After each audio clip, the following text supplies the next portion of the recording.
So hello guys, it's me Ayush और मैं तुम सभी का वेलकम करता हूं चैनल के एक और ब्रांड न्यू वीडियो में। और आज के वीडियो में हम लोग एक्सप्लेनेशन करने वाले हैं 1899 सीरीज के एपिसोड नंबर 3 का। So now without wasting any more time let's get on to the explanation. तो एपिसोड की शुरुआत में हमें लिंग यी दिखाई जाती है, जहां पर वो पानी के अंदर एक बॉक्स में अटकी हुई होती है। तभी उसका एकदम से दम घुटता है और उसका सपना टूट जाता है। लिंग यी अपनी जापानीज ड्रेस को पहन के तभी विल्सन के पास जाती है और विल्सन के साथ लिंग यी की मदर भी होती है। तभी मिस विल्सन वहां से चली जाती हैं और लिंग यी को नाश्ते के बाद अपने रूम में आने को कहती हैं। इसके बाद लिंग यी की मदर लिंग यी को कहती हैं कि उनसे इस शिप पे चढ़ के बहुत बड़ी गलती हो चुकी है। उन्होंने इस शिप के ऊपर चढ़ के बहुत बड़ी गलती कर दी है। दूसरे सीन में हम देखते हैं कि एक डॉक्टर एडा की बॉडी को चेक कर रहे होते हैं। डॉक्टर बताते हैं कि एडा की मौत नेचुरल तरीके से हुई है, इसे किसी ने नहीं मारा है। बट मोरा ऑब्वियसली इस बात से कन्विंस्ड नहीं होती है। मोरा बताती है कि एडा 2 दिन पहले तक बिल्कुल ठीक थी, एकदम फिट थी। और डॉक्टर मोरा को जवाब देते हैं कि एक औरत को मेडिसिन लाइन पर नहीं होना चाहिए। फिर डॉक्टर ये बोलते हुए वहां से जाने लगते हैं कि ईश्वर एक एक करके सारे बुरे लोगों को इस जहाज से उठा रहा है। फिर उस समय कैप्टन फ्रांस और सेबेस्टियन को इस बारे में चुप रहने को कहते हैं। इसके बाद जहाज की गति बहुत धीरे हो जाती है, तो वो लोग ऊपर जाके चेक करते हैं, बाहर जाके चेक करते हैं कि चल क्या रहा है। तो वो लोग पाते हैं कि उनके आसपास, शिप के आसपास बहुत ही धुंध टाइप की कुछ चीज आ चुकी है, जिसकी वजह से कैप्टन फैसला लेते हैं कि वो अपनी शिप को यहीं पे रोकेंगे। और ये फैसला ऑब्वियसली क्रू मेंबर्स को पसंद नहीं आता। फिर हम देखते हैं कैप्टन और मोरा एक रूम में बातचीत कर रहे होते हैं और कैप्टन मोरा को एक कपड़े का टुकड़ा दिखाते हैं, जो कि उन्हें उसी प्रोमीथियस शिप पे मिला हुआ होता है। कैप्टन बताते हैं कि ये उनकी लड़की का है, पर कैप्टन मोरा को ये भी बताते हैं कि उनकी बीवी और बच्चे आग में जिंदा जल के मर गए थे, पर फिर भी उन्होंने उन लोगों को एक रूम में देखा है। कैप्टन मोरा से फिर पूछते हैं कि क्या लोग मर जाने के बाद भी हम क्या उन लोगों को देख सकते हैं। तो मोरा उन्हें बताती है कि हमारा ब्रेन इलेक्ट्रिक इंपल्स जनरेट करता रहता है, जिससे हमें लोगों की छवि मन में दिखती रहती है, मतलब दिख सकती है। कैप्टन मोरा को तभी एक रास्ता दिखाते हैं और कैप्टन मोरा को बताते हैं कि वो इस जहाज से पूरी तरीके से वाकिफ हैं, बट इस चीज को इधर नहीं होना चाहिए था। सरकार उनसे जरूर कुछ ना कुछ तो छुपा रही। कैप्टन बोलते हैं कि अब उन्हें वापस जाना होगा और लॉग बुक को देखना पड़ेगा, जिसमें उन्हें सारी सच्चाई मिल जाएगी। और मोरा बोलती है कि वो भी उनके साथ जाएगी।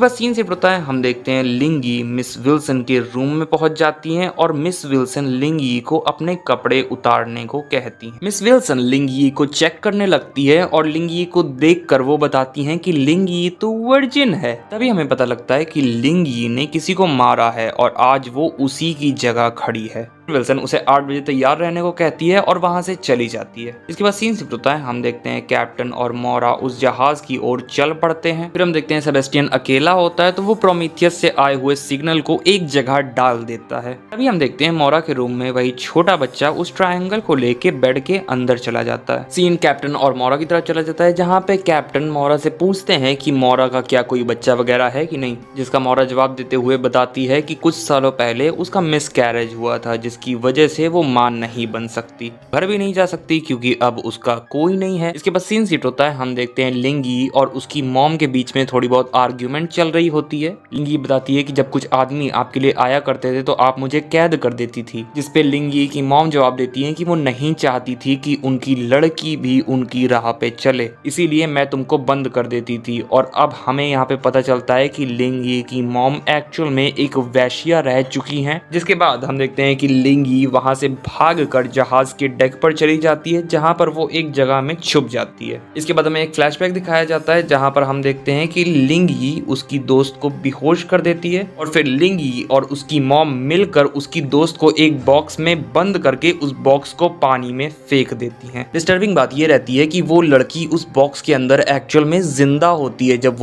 वो दोनों ये कांड कर रही होती हैं। और इसके बाद जब वो दोनों उस लड़की को पानी के अंदर फेंक देती हैं, तब लिंग यी की मॉम उस लड़की की प्लेस लिंग यी को दे देती है। और यहाँ पे हमें मालूम चलता है कि ये जो हमारे सामने लिंग यी है, ये एक्चुअल में फेक है। तब ये कोई और ही पर्सन है और जिस लड़की को इन लोगों ने पानी के अंदर फेंका था वो थी एक्चुअल की लिंग यी। इसके बाद सीन वापस से प्रेजेंट में आता है, जहाँ पे हम देखते हैं कि ओलेग लिंग यी के पास आता है, उसे वहां से बाहर निकालता है और उसको बताता है कि उसके पास इससे भी ज्यादा अच्छी जगह है छुपने की। उसके बाद हमें 3rd क्लास के पैसेंजर्स का सीन दिखाया जाता है, जहां पर सारे लोग एडा के लिए परेशान हो रहे होते। इसके बाद फ्रांस वहां पर आके टोव को बताता है कि उसकी सिस्टर मिल चुकी है, बट अनफॉर्चुनेटली वो मर गई है। के बाद फ्रेंड्स टोव को एडा की बॉडी के पास ले जाता है। फिर टोव अपनी बहन की बॉडी को कैरी करके थर्ड क्लास पे आ जाती है, मतलब थर्ड क्लास के पैसेंजर्स के पास आ जाती है। फिर हमें क्रस्टर दिखाया जाता है जो कि एक जगह पर बैठा होता है। तभी वहाँ पे एंजल आ जाता है और यार मैं कह रहा हूँ ये बंदा सही नहीं है। एनीवेज हम लोग पहले से जानते हैं कि एंजल क्रस्टर के प्रति अट्रैक्शन रखता है एंड यहाँ पे वो अपनी अट्रैक्शन दिखाने से बिल्कुल भी नहीं चूकता है। सीन शिफ्ट होकर कैप्टन और मोरा की तरफ चला जाता है जहाँ पे वो लोग प्रोमीथियस शिप पे आ चुके हैं। वो दोनों लॉग बुक को ढूंढने की कोशिश करते हैं। ढूंढते ढूंढते एक रूम के अंदर जाते हैं जहाँ पे उन्हें एक टनल टाइप की, एक सुरंग टाइप की कुछ मिलती है जो कि इनकी शिप पे भी है। मोरा उसको चेक करने के लिए उसके अंदर जाती है। सीन शिफ्ट होकर उसी मिस्टीरियस बच्चे के ऊपर चला जाता है जो कि बेड से बाहर निकलता है और ऐसा लग रहा होता है कि वो अंदर कुछ ढूंढने गया हुआ होता है। तभी वहां पे डैनियल अपने कीड़े का यूज करके दरवाजे को खोल के रूम के अंदर आ जाता है और बच्चे से पूछता है कि क्या तुम्हें वो चीज मिली, और बच्चा ना करते हुए अपना सर हिलाता है। सीन शिफ्ट होकर प्रोमीथियस शिप के ऊपर जाता है जहां पर अपने कैप्टन आइक को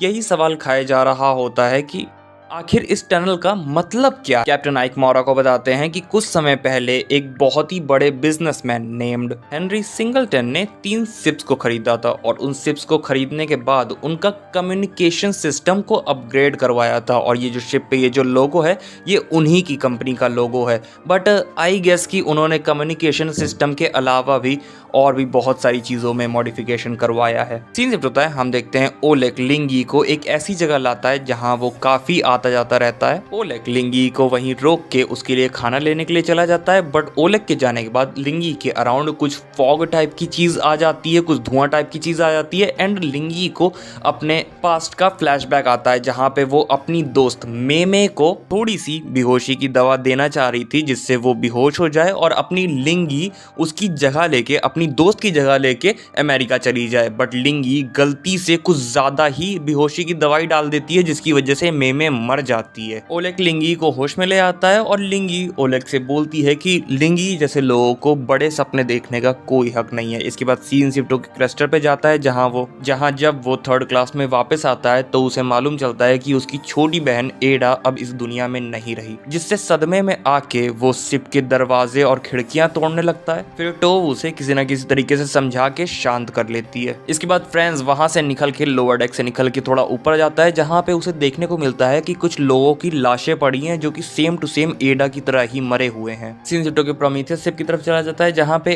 कैप्टन आइक मोरा को लेके प्रोमीथियस शिप के इंजन रूम में जाते हैं जहां पे उन्हें एक मशीन देखने को मिलती है जिसका काम रहता है कि वो स्टीम प्रेशर को मेजर करती है। बट कैप्टन आइक को ऐसा नहीं लगता। कैप्टन आइक को ये नहीं लगता कि इस मशीन का काम यही है। कैप्टन आइक को लगता है कि इस मशीन में कुछ ना कुछ तो राज छुपा है। मोरा की नजर पास की एक भट्टी पे पड़ती है और मोरा को ऐसा लगता है कि शायद इस शिप के पैसेंजर्स को इस भट्टी के अंदर जलाया हो सकता है। मोरा और आइक भट्टी को चेक करने लगते हैं जिसके अंदर कैप्टन आइक को जली हुई लॉग बुक मिलती है। बट अनफॉर्चुनेटली उस लॉग बुक में पैसेंजर लिस्ट के अलावा बाकी सारी चीजें जल चुकी हैं। कैप्टन आइक पैसेंजर लिस्ट को अपने पास छुपा लेते हैं और मोरा को इस बारे में नहीं बताते और मोरा को प्रोमीथियस शिप से चलने को बोलते हैं। इसके बाद सीन शिफ्ट होके लूसियन की तरफ चला जाता है जिसका हाथ पता नहीं अपने आप कैसे कपकपाने लगता है। लूसियन एक दवाई खाने जा रहा होता है पर तभी कमरे में सिलेमेंस आ जाती है जिसकी वजह से वो दवाई नहीं खाता है एंड बिना दवाई खाए हुए ही विल्सन के पास चला जाता है। मिस विल्सन के पास चला जाता है और उन्हें पैसे देता है क्योंकि मिस विल्सन ने लूसियन के साथ लिंगी की अपॉइंटमेंट बुक करी होती है। लिंगी लूसियन के सामने डांस करने के बाद अपने कपड़े उतारने लगती है बट लूसियन उसे मना कर देता है क्योंकि वो इस चीज के लिए यहाँ नहीं आया है। तभी लूसियन को बहुत जोर का झटका आता है जिसकी वजह से वो जमीन पे गिर जाता है। लिंगी ऑब्वियसली लूसियन की चिंता करती है बट लूसियन लिंगी को बताता है कि मेरी चिंता मत करो, बस थोड़ी देर में सही हो जाऊंगा। सीन शिफ्ट होता है, हम देखते हैं कैप्टन आइक और मोरा वापस अपनी शिप पे आ चुके होते हैं एंड कैप्टन आइक मोरा को बताते हैं कि वो बाकी के पैसेंजर्स को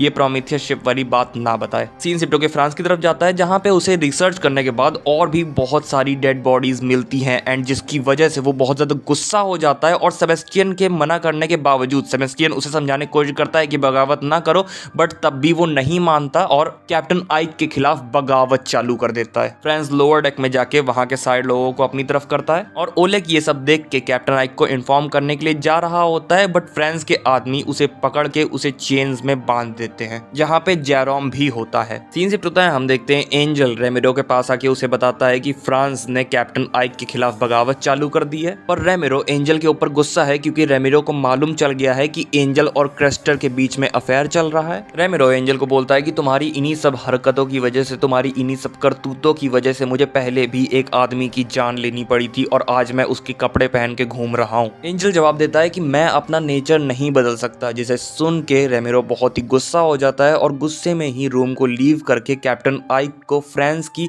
सारी बातें बताने के लिए चला जाता है। सीन शिफ्ट होकर कैप्टन आइक के ऊपर जाता है, जहां पर वो अपने रूम में उसी पैसेंजर लिस्ट को देख रहे होते हैं और उस पैसेंजर लिस्ट के अंदर सरप्राइजिंगली अपनी मोरा का भी नाम होता है। एंड इसी वजह से कैप्टन आइक ने मोरा को पैसेंजर लिस्ट वाली बात नहीं बताई थी। थोड़ी देर बाद रेमिरो उनके पास आ जाता है, जो कि उनके पास आके कैप्टन आइक के पास आके उन्हें फ्रांस की सारी बातें बता देता है। बट अनफॉर्चुनेटली रेमिरो ने आने में थोड़ी सी देर कर दी है, क्योंकि तभी वहीं पे फ्रांस की पूरी गैंग आ जाती है, जो कि कैप्टन आइक को बोलते हैं कि अब वो इस शिप को डायरेक्ट न्यूयॉर्क ले जा रहे हैं। इसके बाद सीन शिफ्ट होकर डैनियल के ऊपर जाता है, जहां पे वो किसी मशीन को एक्टिवेट करता है, जिसकी वजह से वही स्टीम प्रेशर मेजर करने वाली मशीन भी एक्टिवेट हो जाती है और कैप्टन आइक की शिप कैरबरॉस कहीं गायब हो जाती है। एंड इसी के साथ एपिसोड 3 ऑफ 1899 खत्म हो जाता है। सो गाइस, बस यही था वीडियो। अगर वीडियो अच्छा लगा हो लाइक कर देना, चैनल पे नए आए हो सब्सक्राइब करके बेल आइकन दबा देना। मैं मिलूंगा तुम लोगों से नेक्स्ट वीडियो में, तब तक लिए बाय बाय।